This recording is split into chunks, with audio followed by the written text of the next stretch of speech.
Happy Thanksgiving weekend. Well, is anyone else like me not quite ready to head right into Christmas?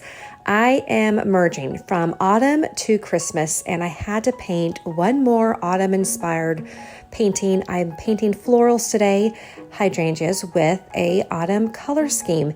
This was really fun, really relaxing. If you have played with splatter art before, there's just nothing like it to loosen up and to really, I think, get into a painting practice. So if you're feeling, I don't know, a little bit nostalgic about leaving autumn, I hope you'll paint with me this morning. I use a bunch of fall colors, splattering. As you can see, we're really loose and free, and it turns out really, really pretty. So as we leave autumn, I leave you with this really fun final floral fall painting. I'll see you soon.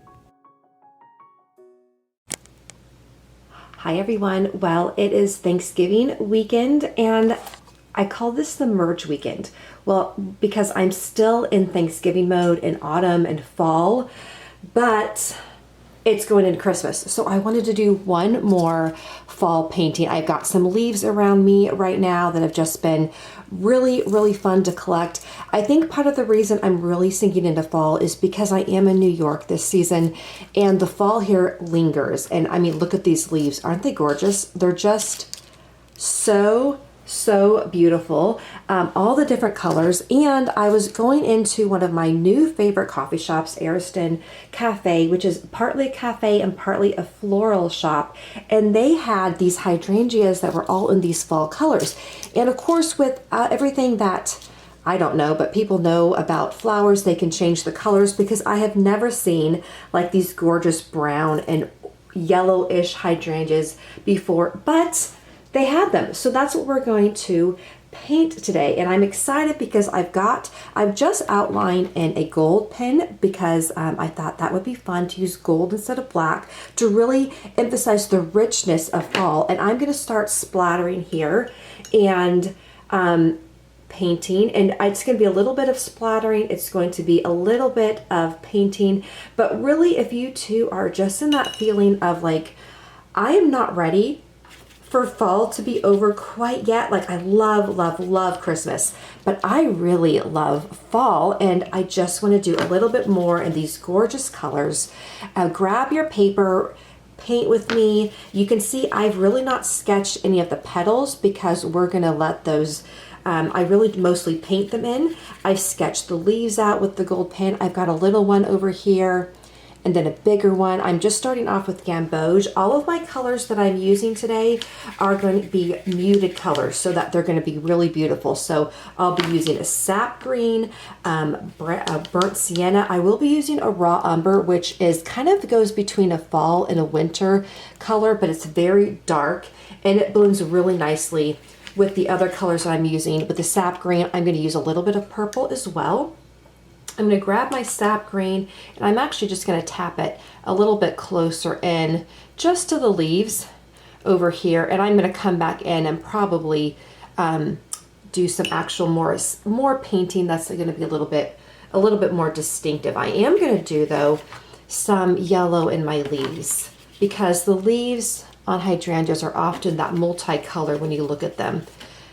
Okay, I'm just painting away here or splattering. And now I'm going to go ahead and take my brown and I'm going to start with the burnt sienna. And if you haven't painted like this, it's actually really fun. It's very, very freeing because you're not too concerned with getting everything obviously super perfect. If you are struggling with the tendency to paint really tight, this can be a lot of fun to really do some splatter art. So now when I have that layering going on, that's when I come back. I'm going to pick up some umber as well. I'm going to splatter that on. I'll be honest, I've never used these colors for hydrangeas before, so this is going to be fun.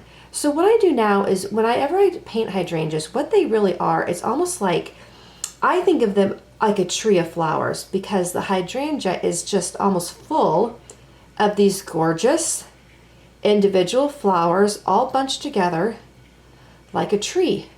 So what I start to do is I start to just making sure I'm forming these little flowers. I'm going to pick up some more gamboge and I'm going to splatter it on really nice and heavy. I am using a little bit of a larger brush. This is a size 6 because I do want it to be a little bit more saturated. And I'm going to incorporate a little bit of purple as well, because purple and yellow, that gamboge, they blend really well, and that's going to add more depth too.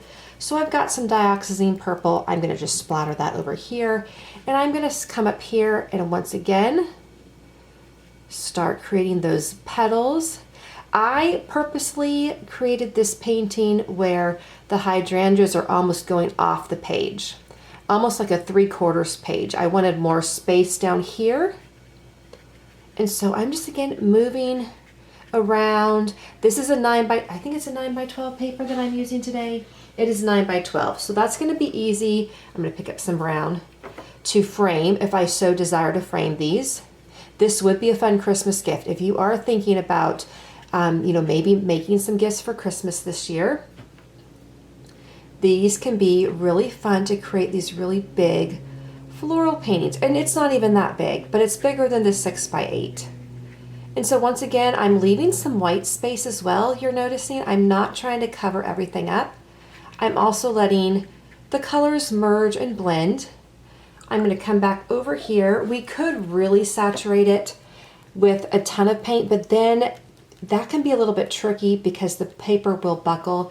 And I'm not spending a ton of time on this one. Sometimes I'll do an initial layer and then I'll come back and do another layer. I may come back, but I want to at least get most of the painting and the design down with this initial layer. And I do always like to say that we're trying to paint in about 15 minutes, right? This one might take a little bit longer today, just because I'm going to play around with some of the layering. I'm going to go paint the other smaller painting while this dries, and then we'll come back and do some more. But you can see again, I'm just painting those 4 petals and just almost like 4-leaf clovers, and just moving around. They do not need to be perfect. In fact, we don't want them to be. If you look at the beautiful petals on the hydrangea bush, they are not perfect in any shape, but there is a distinct shape to them. So moving around. Okay, and we have that initial layer just like that. Now I am going to want to come back and make the darker layers over here, right? So we're going to come back and do that. But I think initially I'm going to come back, I'm going to do some more splattering, and then I'm going to go on to the leaves. I'll splatter some darker areas there. Add in a little bit more purple down here below. Over here, a little bit of purple. Now let's go ahead and grab some of our sap green and do some layering with that, or not layering, we're going to paint up here. And with the sap green, you notice it's not bright green, it is an autumn green, which I love an autumn green. Making sure you can still see everything. Good, you can see it almost looks like a tree a little bit, but it is a hydrangea. As we put its leaves on, I think it will develop more of that flower look. Okay, and I'm just going to quickly, lightly go down here. I am emphasizing the paths, almost the, I call them the veins of the leaves sometimes, because it does look like the veins in our body, right? So I am just going pretty light here. I'm not trying to go too hard. Now I am going to go darker with the area right underneath the flower. So those leaves up there, I'm going to let the paint drop a little bit darker, and I'm probably going to drop a bit of purple in there. You'll notice in a hydrangea, if you look at where the extra stems were cut off, you can almost see like a reddish tinge. There's just some variation of color down here, so I will most likely add in a little bit of purple. In fact, I can do that now. I'm not going to introduce a red like I would normally see on some of the hydrangeas that we painted in the springtime. But for the sake of showing where the stems were cut off, and just to create that sense of depth, we don't want our flowers to look flat, right? We want them to look as if they are popping off the page. So I'm going to come back over here, add in the sap green here.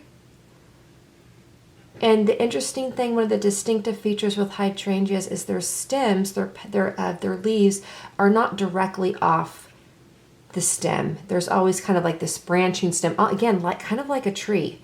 I know they're not trees, they're flowers, but they have so many looks about them that are similar to trees. I always find it really interesting.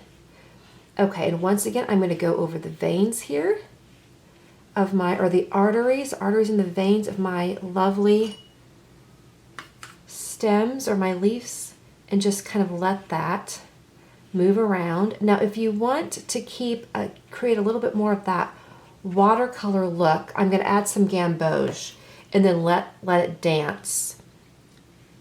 I have my phone capturing the time-lapse version, and I think my hair keeps getting in the way. It's a constant problem. I should have pulled it up. Okay, I'm just grabbing the edges here. Now, again, if you want to go for something fun, grab the gamboge, rinse off your brush really good, or even use a different brush. Fill up, I've got my gamboge right here, so I'm really gonna get it nice and wet, add a bunch of water, making sure your palette's really wet, and then pick up that gamboge and go ahead and just even go down right down by the vein. Isn't that pretty? Grab some more water, and then on the other side do the same thing, and you can even start letting it move out. Depending on how wet your leaf is, you'll get a different variations of color, and it will dance. The wetter it is, the more it's going to dance. So sometimes what I can even do on this leaf is I can get this pretty wet. I can bring this all the way down, bring out these veins here, and then pick up that gamboge and just almost set it down in here, and see we'll get more color there. Just another fun way to create those leaves, create that intensity of color. You always want to think too, where's my shadow, right? Because where the shadows are, we're going to need darker color. So adding in some shadowing on the leaves of where you know there's going to be a light hidden from that. So, okay, so we're going to let that sit for just a minute. I'm going to move over here to this flower, this small one, and I like making small ones too. I'm going to go ahead with this guy, and once again, moving it right down the side. I've got my leaves going out here, adding in the veins of this leaf. I'm going to do some more splattering over here. In fact, what I think I'm going to do is I'm going to pick up my green, and I'm just going to splatter, and that's pretty intense, but I kind of like that. I'm going to do some more splattering right over here too, and let that kind of blend in. Then I'm going to grab the gamboge.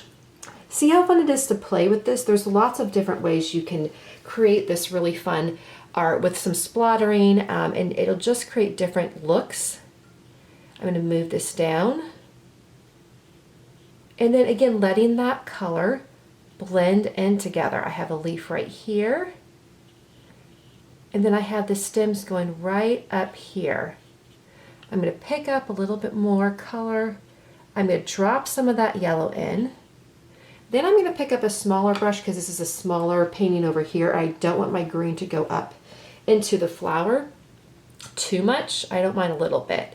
And I'm going to pull that green down in the stem and into the leaves right there.